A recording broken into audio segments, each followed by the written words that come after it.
ஊருக்காரவங்க முகத்தையே பார்க்க முடியல. கேள்வி கேட்காத ஆளே இல்ல. எல்லாரும் இதை மட்டும் தான் கேட்டுட்டு இருக்காங்க. அவங்க மேல இப்ப டீ கொட்டவே தான் எல்லாரும் கேட்டுட்டு இருக்காங்க. குழந்தை வேண்டான்னு நீங்க முடிவு எடுத்திருந்தா அது தெய்வத்துக்கே பொறுக்காது, புரியுதா? நீங்க 2 பேர் மட்டும் நினைச்சா போதாது. கடவுள் கொடுக்கறப்ப வேண்டான்னா அப்புறம் வேணுங்கிறப்ப கிடைக்காது. ஞாபகத்துல வச்சுக்கோங்க.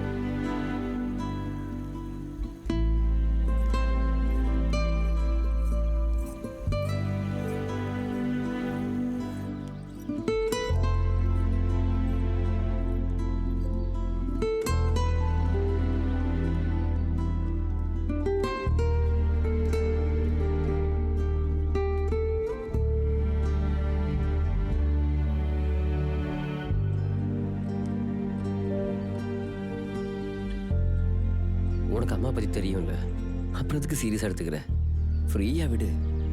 உங்க அம்மா என்ன சொன்னாங்கன்னு உங்களுக்கு ஏதாவது புரிஞ்சுதா? நாம இதெல்லாம் தெரிஞ்சுதான் பண்றோம்னு சொல்றாங்க.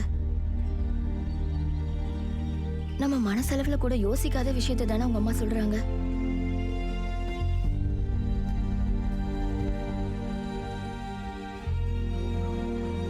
ஃப்ரீயா விடுறா.